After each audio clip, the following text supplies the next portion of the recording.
guys, welcome to Masedi 808, my new YouTube channel. Please hit the subscribe button down below, and if at the end of the video you enjoyed it, please do hit the like button. And first order of business, let me just introduce myself. Masedi Gwashana. I am a second year student at the University of Mpumalanga. I am doing agricultural sciences. What else is there? I grew up in Kimberley, but for the past 6 years, I've been living in Mpumalanga, Standerton, with my parents, raised by my grandma. And I won't get into too much detail, but I would rather like to talk about the page itself, or what is Masedi 808 all about. So Masedi 808 is a channel I recently started. I would like it to be more about self-development, especially on the, how can I say this, self-development, more especially in gaining more knowledge. And so from time to time I'll be doing some book reviews, also just sometimes talking about health, holistic health. Maybe we can do segments on financial health. If I can get someone, we talk about mental health and things like that. I mean, if you are in a university student, you also need to know where you are in an environment whereby there are a lot of people, like a lot of, not just people, let me just say a lot of characters, whereby you find where there are IT students. If we would do a segment on, maybe we want to talk about the technology sphere, how is it improving in maybe I can get one of the students to come, and then we just have a discussion. So what I'm trying to say is that if you're a university student, you need to look at it in that way, where this is a place whereby you're creating opportunities for yourself, and you can do that by getting to know people, getting to know their strengths, and then also capitalizing on that for your own benefit, and they also gain benefit from you, maybe through exposure and also learning a thing or two from you. So aim to collaborate with people more often. So that's also another thing I'd like to do on this channel from today going forward. But today we are doing a book review, as I have stated. And the name of the book is Coconut by Kopano Matlwa. Also about reading. I know a lot of people don't read, so I'd like people to start reading. And if there's one thing I want to promote, maybe we should start reading ebooks, and we should start maybe taking books from the library, because I know a lot of people are going to say, yo, Masedi, books are expensive, yo, 200 just for a book, and now groceries in, especially students. And I understand that. That is why I took this book from the library here on campus. And if you are someone who's at home, or you're studying through UNISA, or you're still a high school student, there are libraries in almost every town, and you can get a book anywhere and anytime and just read. And I promise you, there's like a book for everyone. Whether you're someone you're a hustler, you want to do your things, there's a book for that. You need to learn about finances, how to operate in the business world, there's a book for that. You're an artist, you want to know how to channel that creativity and do your things, there's a book for that. There's a book for everything. So that's what my channel is about. And now we can go into the book. Okay, so let's jump right into it. We're reviewing the book Coconut by Kopano Matlwa. And as you can imagine, when you think of the word coconut, the first thing that comes to mind is the fruit itself. Well, brown on the outside and white on the inside. And then when thinking about that, you can already see maybe we're talking about black people who are usually trying to act like white people, whether it's consciously or unconsciously. What I mean by unconsciously trying to act like a white person means basically, maybe you were brought up in an environment that enables that, or maybe you went to a Model C school. Your parents, they allowed you to talk more English more often than you do your other languages or your native language. So you end up not knowing it because it's also like a habit. If you try to bua Setswana, then it will come naturally. But if you are used to speaking English and then now you have to transition to Setswana, it's going to be difficult for you. And then something about the author, Kopano Matlwa. She is the founder of Transitions Foundation, which helps, as stated in the back cover of the book. Transitions Foundation is an organization that seeks to help South Africa's youth transition from hopelessness to personal fulfillment through education. And I feel like that aligns a lot with what I am trying to do here. So yeah, let's get right into the book. Firstly, the book consists of two parts. That's the structure of the book. The first part is we have two main characters. In the first part, we have one main character. I'm sorry. In the second part, another character, another main character. Namely, the first one it's Ufilwe, and the second one it's Ufikile. And like I said, one one becomes a coconut maybe consciously or unconsciously, and this is unfolded in the story. Part one consists of the main character as Ufilwe. We also have her brother Tepo and then her parents. We don't know them by name, but they are there. Ufilwe was raised in a suburban area by both parents, and her brother. She went to a Model C school, whereby they speak mainly English. This is where I talk about unconsciously becoming a coconut. But then slowly throughout the book, she tries to go back and find her roots. So I can say character Yahaha Ufilwe, it's more of a confused person, not knowing who she really is and trying to find that. But like we go through a journey whereby she starts growing up and some things start unfolding to her. I should have highlighted earlier that this book is more about the racial issues that are happening in South Africa, and not really the mainstream racial issues, like maybe hearing a white guy just slapped a lady, or something that happened recently whereby we heard there's this white guy who hit an EFF member, the lady King said cricket bat. I don't know if I have the story right, but I just heard it from someone. I'm not sure is that really true about the specifics, but I know such an incident happened. So yeah, it's not really about the mainstream issues. It's about, like, can I say micro racism, if I can put it that way, like the little things.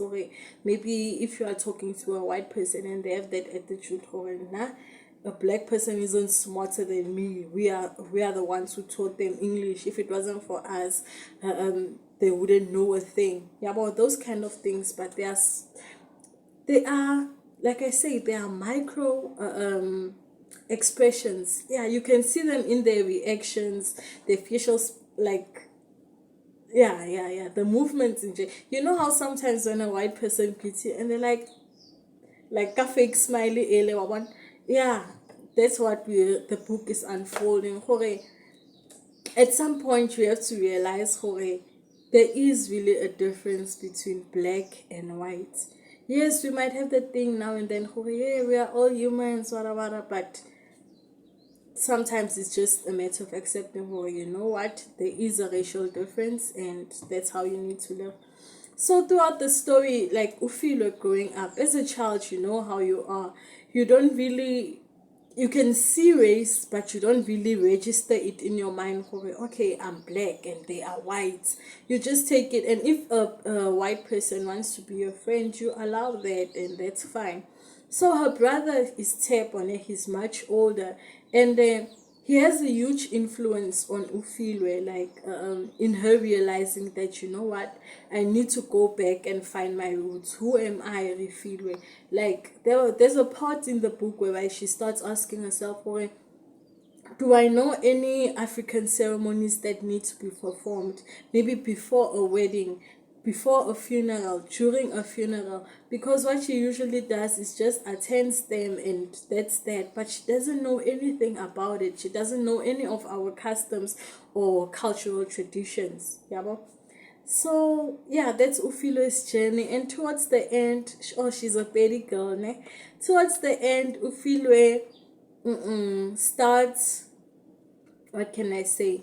She goes through that transition and she starts wanting to learn her language again. Okay, nna ke na Ufilwe, fane ya ka ke tlo wa bona dilo tse di yalo. So it's a really beautiful journey, and there are a lot of interesting books. Like, I couldn't cover everything. I can just cover the surface of it all, but there is a part in the book that really interested me, whereby Tepo was talking to Ufilwe, ne? Let me look for that part. I think it's on page 60 something. I should have highlighted it. It's actually towards the end of part 1, ne? So like Tepo, can I say, is one of those brothers who starts realizing,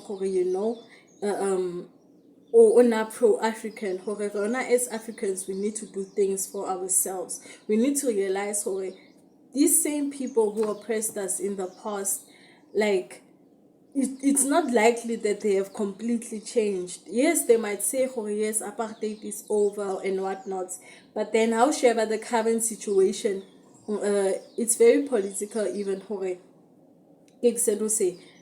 Most of the resources are still owned by white people, and they are only the minority of this country. So Tepo is a person who realizing those things, and he aims, like throughout the book, he aims to educate his sister. You know what? These people, they are different from you. They go on vacations to Kristen Bay, and the only thing you can do is listen to them, but you cannot relate to their life. So even if another thing that was stated in the book, even if maybe they are black people and they are living in a suburban complex, those people baba jadi giving the fettuccine and the whatever, the prawns, and but then you're still up because it's okay. I'll talk about that later, ne? So the part that I wanted to read, ne, whereby Tepo talks to Ufilwe about how she should stop being a coconut. That's before her transition, ne? It's before she realizes, well, I need to know who I am, before learning to speak Sepedi, before being curious about the cultural customs and all of that. Ne? This is what he says to her. Oh, another thing about the structure of the book. The book has the present moment and then a few flashbacks. Ne? The flashback whereby Ufilwe talks about what happened in the past, some memories, and sometimes snippets of maybe Tepo's diary and other things like that. So here it goes. Ne? You will find, Ufilwe, that the people you strive so hard to be like will one day reject you, because as much as you may pretend you are not one of their own, then you will turn back, but there too you will find no acceptance. For those you once rejected will no longer recognize the thing you have become. So far, too far to return. So much, too much to have changed. Stuck between two worlds and shunned by both.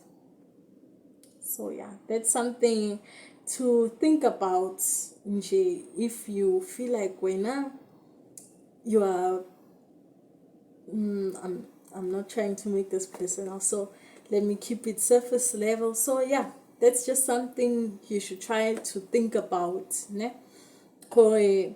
If you are turning on your own race and you feel like, no, black people are lazy but you fail to think about the environment they are in, and we all know how an environment influences a person and how they think. And if you grew up around a bunch of criminals, it's most likely that you are going to turn out to be one.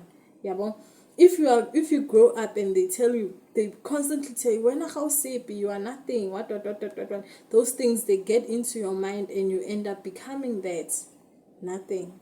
Yeah? So yeah, it really gives you some time to think about these things. So yeah, that's part 1, and we're closing part 1. Let's go to part 2.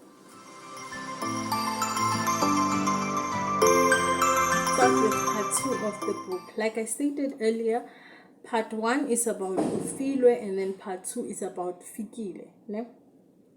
In part 2, we see Fikile's upbringing, and it highlights what I said earlier about there is maybe 2 types of coconuts. One who chooses to become a coconut consciously, or one who does not choose and becomes one unconsciously, mainly influenced by their environment and upbringing. So with Fikile, it's the opposite of Ufilwe. Ne? Fikile grew up with her uncle in her uncle's house. She was raised by her uncle because her mother died or passed away while she was still very young, and she didn't have a father, like he ran away. So in Fikile's upbringing, we see that she becomes obsessed with magazines and the life people live in magazines. And obviously, when you open the magazine, the first thing you see is a white person, usually, or one of those type of magazines. So she ends up associating being wealthy and being glamorous and all of that with being white. So she aims to become that, and then throughout Fikile's journey, we get to see how she starts maybe only using body lemon lights, like to brighten her skin tone, to become lighter. You know this thing about lightening creams right now, it's a big deal. Ne? So yeah, Fikile does that. Also, she only wears like blonde hair, whether it's a wig or it's braids. She only does that. And then another thing about Fikile, like we get to see with Ufile's story, we only get to see a brother. Her mother and father are there, but their characters are not really delved into depth. Whereby Ufikile's grandma, not Ufikile man, Fikile, yeah, his grandma. And we get to see her, no, Fikile's grandma, she's a maid, you know, most that thing. So sometimes Fikile would get confused, my grandma treats these white kids so special, but with me she doesn't do that. Not understanding her grandma is only doing that so that she can get money and be able to provide Fikile with food. Like for instance, when it was Fikile's grandma's boss's child's birthday, she had to bake them cupcakes and all of that so that like they're happy for their birthday. But then Fikile asked her, Gogo, why is it that now you never do this for me? So in her mind, Vela, it registered as white people being better, getting better treatment, not understanding the dilemma. Her grandmother is actually at work, not that she sees these white people as better than her or anything like that. And also her uncle works as a security guard. However, sometimes he is dressed up in a suit and taken to these business meetings. And when he's taken,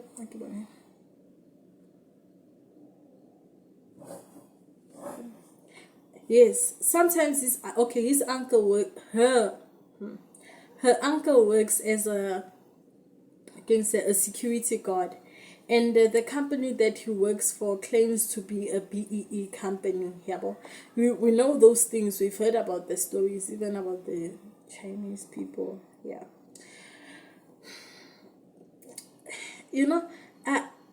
This book has triggered me somehow because I don't like talking about race, but it's something that has to be talked about more often, and it's something that Black people need to realize. You know what, Lana, not even a little bit, but a lot. It evokes some kind of anger within me, but I try my best to separate my emotions and do the book review. So let me not get into too many details and just talk about the book. So like I said, the uncle, he works as a security guard, but sometimes this company that he works for, they just tell him, I don't remember the uncle's name, here's a suit, come with us, we are going to a meeting, yabo. And then when they get into a meeting, they put him in there and they be like, no, this is our executive director, Mr. Nyosi. They're introducing him as that, and they say this is a BEE company, yeah, what. But it's not that. It's just the front. Yeah. So sometimes you have to realize, oh, how do these people use us? Yeah. Let me remove myself again. How these people are using the characters of the book. Yeah. So yeah, that's that. Yeah, let me stop it at that. That's part 2 basically. And then yeah, Fikile's journey, and it's basically transitioning from being this black girl and trying to become white. It's the complete opposite of Ufile's journey. Key takeaways or what I enjoyed most about the book. You know? Okay, one of my favorite scenes were when the grandmother was praying, Fikile's grandmother. So when she was praying, like she was talking about how she is getting tired and how she is becoming impatient with everything that she has enjoyed. Like you have to remember that Fikile's grandmother is a maid, ne? So since she's a maid, you know, there's a lot of, can I say, injustice that she has to endure, like maybe the low pay rates and then being overworked and not being treated with kindness or such things, yeah. So like she was talking about how she's getting tired of all of this, and she prays that she will have patience, but also she is not worried about herself. She's worried about the future generations and how will they be able to endure this, or something will happen, because she even talks about the dreams she has, like dreams of vengeance and how they fulfill her. And in me saying all of this, you have to remember that this book talks about racial injustices, so you have to relate the grandmother's prayer to that, and then you'll get to understand her, what is she really talking about. Yeah, but so that's one of my favorite things about the book. Well, also the other part that I liked a lot is how the two girls meet each other, or how these two stories collide, ne?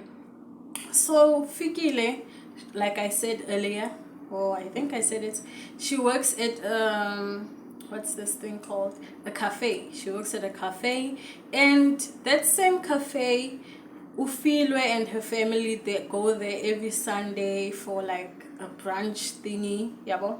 So on every Sunday, Fikile has somebody that she works with, Ayanda, also another character in the book. He's similar to Tepo, but yeah, like I said, I don't want to spoil the book too much. So is the all this short-term memory thing, I need to fix it. The TikTok did damage our minds, because now we tend to remember these 2-minute videos, and then when you read a whole book and trying to recall what's in there, it's hard to. Oh, I wanted to talk also about the kindness we show towards each other as black people. Like, we are hardly compassionate towards one another, especially if we are in two different social situations. One might see the other as, oh, I know he or she thinks he's above me, and then the other pities the one who they think is below them. But really, in the gist of all things, if you take like a really good look at it, we are all at the same level somewhere, somehow, né? Because even our Sheba, like black middle class people, né? Like it's like an example, because I've personally experienced it. Okay, the mother is working, the father is working, yes, but then and maybe they want to take their kids to a private school, school fees are like 20-30K per year, or even more. For some schools, they have 2 kids who go to primary school, and then maybe one I go to varsity. Sometimes they need to send me money for some things, yeah. And then also you get there's mortgages. Like, they were not prepared for all those things. So another thing is, like, as we go on, as we talk about more things, I'd like also we should touch on topics like financial well-being as Black people. How do we try to improve our situations? How do we manage our money properly? Because maybe you get our parents, they made mistakes. Maybe they came across some money while they were in university and they worked hard for it, but then they didn't have the financial wisdom to say, you know what, since I have this money, we should invest it, or we should start buying property at an early age. Instead, they were like, yo, I'm celebrating, I'm taking my family out. And there's nothing wrong with that. We understand what they want to enjoy. But Rona, as the youth, we also need at this point right now, okay, let us learn from our parents' mistakes. Ne? Yeah, let us learn from our parents' mistakes and then see what is it that we can do better in the future. Thank you. Okay, good people, and I guess that is all for today. I hope you enjoyed the review, and I hope you learned a thing or two from this. And if you have any inputs, please leave a comment, and also like if you like the video, and don't forget to subscribe. Thank you. Until next time.